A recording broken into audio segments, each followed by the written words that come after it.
शरणं गच्छामि धम्मं शरणं गच्छामि संघं तो जहां तक प्रेम, करुणा, मैत्री की बात की जाए तो लोग सोचते हैं कि धर्म की बात की जा रही है। लेकिन ये एक गलत धारणा बन चुकी है। दुनिया में लगभग 7 अरब के आसपास लोग हैं और उनमें से करीब 1 अरब ऐसे हैं जो किसी भी धर्म को नहीं मानते। अगर धर्म की एक तरफ से बात की जाए तो फिर 1 अरब लोगों का धर्म से कोई मतलब नहीं बनता। अगर भारत की बात की जाए तो 3000 वर्ष से पूर्व भारत में सर्वधर्म संभाव की बात है या धर्मनिरपेक्षता की बात है, जो 3000 वर्ष पुरानी बात है। इस प्रकार की जो प्राचीन सभ्यता है, यानी कि उसमें बहुत सारी शिक्षाएं हैं। यदि यूरोप या पश्चिमी देशों की बात की जाए तो यहां सेकुलरिज्म की बात है, धर्म और धर्म से हटकर बात की जाती है। भारत में धर्मनिरपेक्षता की बात की जाए तो ये धर्म से हटकर नहीं है, बल्कि सभी धर्मों का सम्मान है। यहां ऐसा बिल्कुल नहीं है कि यदि धर्म को हम मानते हैं तभी सम्मान करें, बल्कि जिस धर्म को हम नहीं मानते उसका भी सम्मान करते हैं। इसलिए भारतीय संविधान भी धर्मनिरपेक्ष सिद्धांत पर आधारित है। इस प्रकार का हमारा भारत देश है जहां सारे धर्म एक साथ आ सकते हैं, रह सकते हैं, एक दूसरे के साथ सामंजस्य स्थापित करके रह सकते हैं। ये जो सेकुलरिज्म की बात है इसे बढ़ाना चाहिए। अगर हम इस भावना को बढ़ाएंगे तो इससे दुनिया में सभी धर्मों को सम्मान मिल सकेगा। इससे सभी को सुख तो मिलता ही है, परिवार, पड़ोसी और प्रदेश देश के अंदर भी तसल्ली मिलती है, सुख मिलता है। जो श्रद्धालु लोग हैं या धार्मिक लोग हैं, चाहे वो हिंदू हों, बौद्ध हों, या जो ईसाई हों या बौद्ध धर्म के अनुयायी हों या बौद्ध धर्म को मानने वाले हों, तो यदि देखा जाए तो बहुत सारे धार्मिक लोग भी ऐसे हैं जिनके मन ठीक नहीं है, जो दूसरों को दुख पहुंचाते हैं, हानि पहुंचाते हैं, ईर्ष्या करते हैं। जैसे सीरिया इत्यादि की बात की जाए तो ये सिर्फ अल्लाह को मानते हैं, दूसरों को दुख पहुंचाते हैं, हानि पहुंचाते हैं। शिया और सुन्नी की यदि बात की जाए तो अल्लाह में भरोसा रखते हैं, श्रद्धा रखते हैं, लेकिन फिर भी आपस में लड़ते हैं। कहने का मतलब यह है कि ये जो लोग धार्मिक हैं वो भी शांत स्वभाव के नहीं हैं। अगर बौद्ध धर्म की बात की जाए तो बर्मा में कुछ बौद्ध लोगों ने मुसलमान लोगों की हत्या की थी। सभी धर्मों में मन को प्रसन्न चित्त करने की बात कही जाती है, लेकिन लोग मन को प्रसन्न चित्त ना करके बल्कि हत्या जैसे बुरे कर्मों को करते हैं, जो कि किसी भी धार्मिक व्यक्ति को शोभा नहीं देता। अन्य देशों में इसी तरह से अन्य धर्म के प्रति अंतर पैदा करना ठीक बात नहीं है। यदि अच्छी तरह से करुणा, मैत्री और प्रेम को समझेंगे तो जो कट्टरवादी बातें होती हैं वो संभव नहीं होती। जब हम ज्यादा धार्मिक बन जाते हैं तो उस समय हमारे अंदर कट्टरवादी भावना पैदा होती है। इसीलिए सर्वधर्म समभाव की भावना को अपने अंदर विकसित करना चाहिए, ताकि सभी धर्मों के सिद्धांतों का हम समान रूप से सम्मान कर सकें और किसी प्रकार का द्वेष पैदा ना हो। हमें सिर्फ धर्म तक सीमित नहीं रहना चाहिए, बल्कि जो हमारे धर्म के अतिरिक्त शिक्षा पद्धति हैं उनमें सिद्धांतों को लागू करना चाहिए। यदि कोई व्यक्ति खुद को धार्मिक कहता है तो उसे एक अच्छी धार्मिक व्यक्ति बनना भी चाहिए। दलाई लामा के सामने रूस के लोग उस समय मौजूद थे, जिसके चलते दलाई लामा ने रूस की बात की और कहा कि रूस की यदि कोई बात की जाए तो रूस दुनिया में सबसे महत्वपूर्ण देश है। इसीलिए आपको मानना चाहिए, सोचना चाहिए कि जो सर्वधर्म संभाव की बात है, धर्मनिरपेक्षता की बात है, तो उसे अपने विचार में लागू करना चाहिए। अमेरिका के जो विद्वान लोग हैं वो भी धर्मनिरपेक्ष के बारे में सोच विचार कर रहे हैं। लगभग 10 सालों से ज्यादा वक्त हो चुका है, उसके बाद भी वो अभी तक सोच विचार कर रहे हैं कि किस प्रकार करुणा, मैत्री के द्वारा सुख की प्राप्ति हो सकती है। तो उन्होंने इसका परीक्षण किया और परीक्षण करते समय किसी व्यक्ति पर 3 सप्ताह तक परीक्षण किया। और अगर हम 3 सप्ताह तक करुणा, मैत्री या प्रेम का अभ्यास करते हैं तो शरीर पर क्या प्रभाव पड़ता है। तो 3 सप्ताह तक जब अभ्यास किया गया तो उन्होंने शरीर में प्रभाव देखा कि जिसका बीपी बढ़ता था उसका बीपी नॉर्मल रहने लगा और उनका क्रोध ज्यादा था तो कम हो गया। ये तभी संभव हुआ जब करुणा, मैत्री और प्रेम यानी कि जो मूलभूत चीजें हैं उनका अभ्यास किया गया। अभ्यास करने के बाद परिवार के साथ भी और अच्छा संबंध बनने लगा। लगभग पिछले 30 वर्ष हो चुके हैं, तो हमारे मन, जीवन, चित्त पर करुणा, मैत्री और प्रेम का क्या प्रभाव पड़ता है इसे जानने के लिए पहले अमेरिका में कार्यक्रम का आयोजन हुआ था, लेकिन अब भारत में भी शुरू हो चुका है। जितने भी मनोवैज्ञानिक होते हैं वो अगर इस विषय में भाग लेना चाहते हैं तो वो एकत्रित होकर भाग लेते हैं और इस बात का अभ्यास करते हैं। दलाई लामा ने कहा कि पिछले 30 वर्ष से जो ये कार्यक्रम हो रहा है उसमें वो भी भाग लेते हैं। परीक्षण के माध्यम से उस कार्यक्रम के जरिए परिणाम आ रहे हैं जिसका लोग लाभ लेते हैं। दिल्ली यूनिवर्सिटी और अन्य यूनिवर्सिटी इस बात का परीक्षण करती हैं यदि धर्मनिरपेक्षता को शिक्षा पद्धति में लागू किया जाए तो क्या परिणाम प्राप्त होंगे। अगर इस प्रकार की बात संभव हो सके या भारत में संभव हो सके या दूसरे देशों में भी संभव हो सके तो अच्छी बात है। उसके अतिरिक्त रूस में भी रूसवासियों को परीक्षण करना चाहिए। यदि आपको लगता है कि परीक्षण करने से समय की बर्बादी हो रही है तो उसे छोड़ देना चाहिए, या फिर लाभ हो रहा है तो अभ्यास जारी रखना चाहिए। इस बात पर खुद विचार कर परीक्षण कर उसे लागू करना चाहिए। हमारे शरीर के अतिरिक्त मन और मस्तिष्क को या फिर चित्त को किस प्रकार शांत रखा जा सकता है इसके लिए प्रयास करने चाहिए। यदि धर्मनिरपेक्ष से कुछ परिवर्तन हो सकता है तो इसके प्रयास करने चाहिए, फिर उसे धीरे धीरे फैलाने की कोशिश करनी चाहिए। दुनिया में करीब 7 अरब से ज्यादा लोग हैं और वो सभी चाहते हैं कि उन्हें सुख की प्राप्ति हो, और वो सभी लोग भी एक दूसरे के प्रति प्रेम, करुणा और मैत्री की भावना रखते हैं। तो कितना उससे फायदा हो सकता है। दलाई लामा ने कहा कि 7 अरब के करीब जनसंख्या है, वो उसका एक भाग है। दलाई लामा हमेशा हर किसी से ऐसा सोचकर मिलते हैं कि वो मनुष्य से मिल रहे हैं। दुनिया में बहुत सारे धर्म, वर्ग, जातियां हैं और हर किसी की अपनी जिम्मेदारियां हैं। हम सिर्फ अपने बारे में सोचें और बाकी 7 अरब की जनता के बारे में ना सोचें तो सोच सोच कर बाकी अन्य 7 अरब की जनता के बारे में सोचते हैं तो हमें जरा प्रसन्नता होती है और हमें अलग से अपने लिए सुख की प्राप्ति के लिए नहीं विचार करना पड़ेगा। तो ऐसे में स्वतः ही हमें सुख प्राप्त होगा, क्योंकि प्रसन्न चित्त ही सुख की प्राप्ति है। यदि सारे के सारे लोग आपस में लड़ाई झगड़े करने लगें और सोचे कि हमें सुख की प्राप्ति करनी है तो ये संभव नहीं है। स्वार्थ की बात करेंगे तो ये बेवकूफी वाली बात होती है। जब हम दुख में होते हैं तो हम शराब, ड्रग, सिगरेट या अन्य मादक पदार्थों का इस्तेमाल करते हैं, तो ये गलत है। हमें ऐसा नहीं करना चाहिए, क्योंकि उस समय हमारा जो चित्त है वो शुद्ध नहीं हो सकता। चित्त को शुद्ध करने के लिए हमें क्लेश, बाधाओं को नष्ट करना चाहिए, उस पर विचार करना चाहिए। हमारे जो दुख हैं उसे किस प्रकार से ठीक किया जा सकता है और जो बाधाएं हैं उन्हें कैसे नष्ट किया जा सकता है, क्योंकि हमारे अंदर जो सोच विचार करने की क्षमता है, यदि हम चाहे कि हमारे जो विचार हैं, बुरे विचार हैं, उन बुरे विचारों के द्वारा हम सुख की प्राप्ति कर लें तो ऐसा संभव नहीं है। यदि हम अच्छे विचारों के द्वारा अपने मन में परिवर्तन करना चाहते हैं तो ऐसा बिल्कुल संभव है। जहां तक रोम की बात है, वहां जितने भी नोबेल पुरस्कार विनर थे उनमें से जो बुजुर्ग थे वो वहां प्राइज लेने नहीं आ पाए, क्योंकि वो काफी वृद्ध हो चुके थे। जहां तक जो हमारे सुख की बात है वो हमारे मन के अंदर से हमें मिल सकता है, बाहरी दिखावे से नहीं मिल सकता। दलाई लामा का कहना है कि जो बातें वो कर रहे हैं या कह रहे हैं कि क्या वो सपने जैसी बातें हैं या लाभदायक हैं या नहीं है। बौद्ध धर्म के अनुयायी होने के नाते रोज ये प्रार्थना की जाती है कि सभी लोग सुख को प्राप्त करें और उनके दुखों का नाश हो।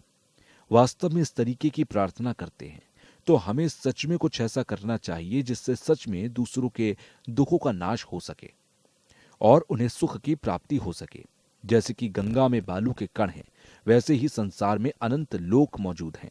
अनंत लोक की बात छोड़ भी दें और जितने लोग समक्ष मौजूद हैं उनको ही सिर्फ सुख की प्राप्ति हो जाए और उनका दुख का नाश हो जाए, इसका विचार करना चाहिए। जीव हत्या या आदि के बारे में सोचकर कम करने की कोशिश करें तो और अच्छा हो सकता है। जैसा कि पूजा या प्रार्थना में कहा जा सकता है कि जो हमारे 4 महाब्रह्म हैं या अपरमित हैं, सभी लोगों के सुख की प्राप्ति हो, किसी को दुख ना मिले, तो केवल प्रार्थना करने से ये संभव नहीं है। जब तक आप हाथ पैर से दूसरों के हित के लिए काम नहीं करेंगे तो सिर्फ पूजा पाठ करने से कुछ भी हासिल नहीं होगा। यदि हम माने कि भगवान बुद्ध ने 4 अपरिमित दिए हैं, तो हम यदि इन 4 अपरिमितों के लिए हाथ पैर से कोई काम ना करें बल्कि बस कामना करें, तो इसका मतलब यह है कि हम भगवान बुद्ध को सिर्फ बेवकूफ बना रहे हैं, सिर्फ दिखावटी तौर पर उन्हें मानने का, धर्म का अभ्यास कर रहे हैं, जो कि नहीं होता है। भगवान बुद्ध की शिक्षाओं का अच्छी तरह पालन करना चाहिए। जो हम सभी लोग हैं, तो हम सब चाहे धर्म माने या नहीं माने, लेकिन हमें अपनी प्रज्ञा द्वारा मैत्री, करुणा और प्रेम का ज्ञान अवश्य प्राप्त करना चाहिए। ये केवल किसी एक देश या एक धर्म की बात नहीं है, बल्कि ये बातें सिर्फ मनुष्य होने के नाते होनी चाहिए। हमें इस बारे में सोचना चाहिए कि हम जो अलग अलग धर्म के लोग रहते हैं, हमारे बीच में सद्भाव की भावना हो। दलाई लामा का कहना है कि मैं मनुष्य होने के साथ साथ एक बौद्ध भिक्षु हूं। सभी लोगों के बीच और उनके प्रति मैं सद्भावना रखने का अभ्यास करता हूं। अर्थव्यवस्था, राजनीति इत्यादि के द्वारा आए दिन झगड़े फसाद होते हैं, जिन्हें हम सभी जानते हैं, लेकिन फिर भी धार्मिक व्यक्तियों के द्वारा झगड़े उत्पन्न किए जाते हैं। स्वभाव में इस तरीके की बात करना गलत है। उदाहरण के तौर पर भारत में लगभग 3000 वर्ष पूर्व धर्म की शुरुआत हुई। भारत में सांख्यवादी दर्शन जो था उसकी शुरुआत हुई और ईरान में जरथुस्त्र धर्म की शुरुआत हुई। उसी प्रकार संघ की बात की जाए तो इसमें बहुत सारे हिंदू धर्म निकले, जैन धर्म निकले, बौद्ध धर्म निकले, फिर जुडिज्म निकला, उसके बाद क्रिश्चियन और फिर इसके बाद इस्लाम धर्म की शुरुआत हुई। इजिप्ट में जिस प्रकार से धर्म फैले, इस विषय में दलाई लामा को अधिक जानकारी नहीं थी, लेकिन इजिप्ट की जो सभ्यता है वो काफी प्राचीन है। उसके बारे में दलाई लामा ने कहा कि मुझे जानकारी नहीं है। दुनिया में धर्म के बीच संभाव होने के लिए दूसरे धर्म किस प्रकार से हैं उनके बारे में भी जानना जरूरी है, लेकिन नाम मात्र से या मीटिंग करने से धर्म में संभाव आना संभव नहीं है। दूसरों के धर्म को जानने के लिए उनका अध्ययन करना जरूरी है, ताकि सामंजस्य स्थापित हो सके। सिर्फ कह देने मात्र से कोई भी चीज गलत या सही नहीं होती है, उसका अभ्यास करना होता है। हमें जानना चाहिए कि उनके रीति रिवाज हमसे अलग हैं, लेकिन सिद्धांत एक जैसे हैं। अगर हम इस प्रकार से सोचें तो हम कई हजार वर्षों तक साथ रह सकते हैं, बिना लड़ाई झगड़े के। जो भी धर्म है वो बहुत सारे वर्षों तक नहीं रह सकते।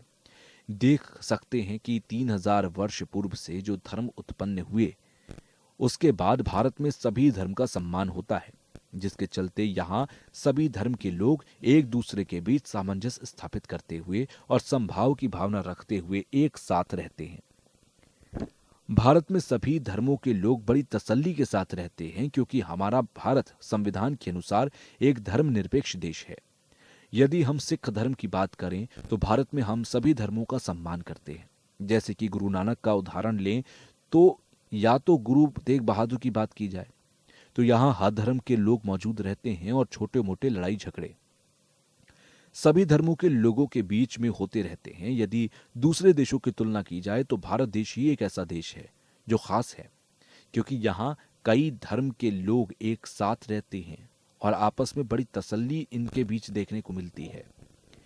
भारत में 1 अरब से ऊपर की आबादी में रहने वाले लोग एक साथ प्रेम पूर्वक आपस में बड़ी तसल्ली से रहते हैं, तो ये सीख लेने वाली बात है कि किस प्रकार प्रेम पूर्वक रहा जाता है।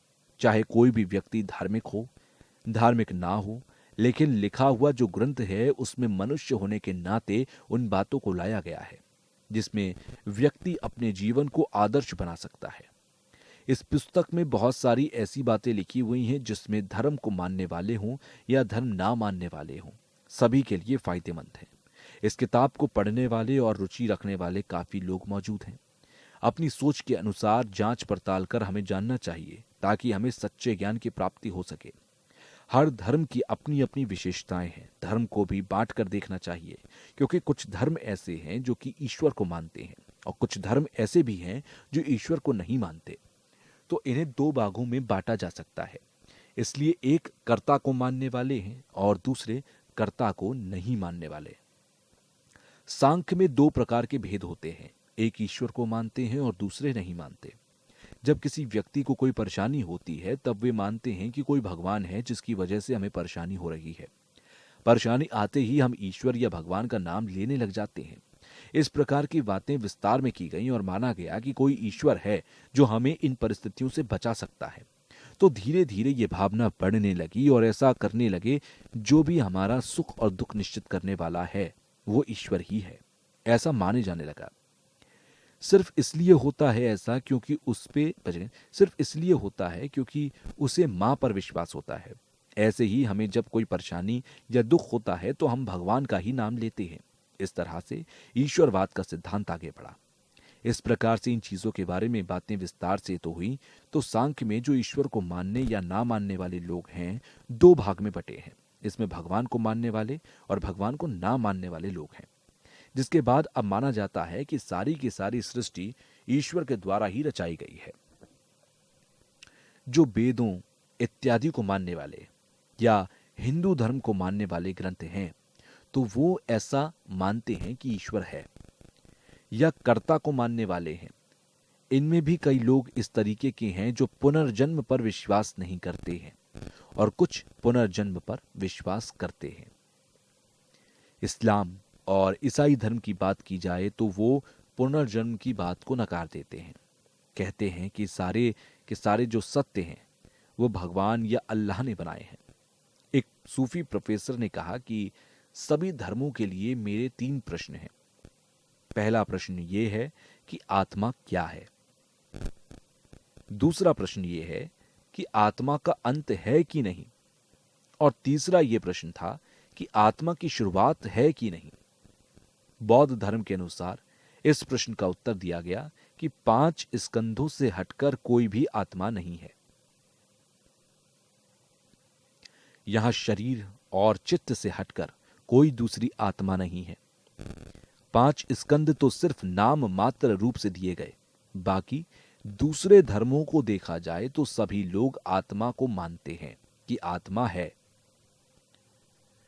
तो शरीर के नष्ट होने के बाद स्वर्ग में जाने वाली आत्मा या नरक की पीड़ा झेलने वाली आत्मा को बचे रहना चाहिए, क्योंकि जो हमारे पास स्कंद हैं वो ना तो स्वर्ग में जाते हैं और ना ही नरक में जाते हैं। इसीलिए आत्मा को जानने वाली जो बात है और उन्हें विविध करना चाहिए। 5 स्कंधों पर होकर ही आत्मा का अस्तित्व है। अगर 5 स्कंधों को हटाकर आत्मा की बात की जाए तो आत्मा है ही नहीं। आत्मा की यदि शुरुआत की बात की जाए तो आत्मा की कोई शुरुआत है ही नहीं। दरअसल बौद्ध धर्म में आत्मा की कोई शुरुआत ही नहीं होती। आत्मा की शुरुआत की कोई बात बौद्ध धर्म में नहीं की गई। अन्य धर्मों में ईश्वर या सृष्टि रचना करने वाले की बात जरूर की जाती है। तो बौद्ध धर्म के अनुसार भी आत्मा की कोई शुरुआत नहीं होती। उसी प्रकार जैन धर्म के अनुसार भी आत्मा की शुरुआत नहीं होती। और जहां तक आत्मा के अंत की बात की जाती है तो सांख्य धर्म को मानने वाले कहते हैं कि कोई आत्मा नहीं होती, तो बस अरहत पद को प्राप्त किया जाता है। जब दलाई लामा की हिंदू धर्म के विद्वान से बात हुई, उन्होंने अच्छी तरह से व्याख्या की। दलाई लामा ने कहा कि ना तो आत्मा की शुरुआत होती है और ना ही आत्मा का कोई अंत होता है। यह बौद्ध धर्म के अनुसार है, जिसकी बात जैन धर्म में भी है कि ना तो आत्मा की शुरुआत है और ना ही कोई अंत। लेकिन ईश्वर के मानने वाले लोग कहते हैं कि आत्मा की शुरुआत होती है, कोई नित्य है, स्वतंत्र है, अकेला है और इस प्रकार की आत्मा है। तो ये ईश्वर को मानने वाले लोग कहते हैं। शरणं गच्छामि धम्मं शरणं गच्छामि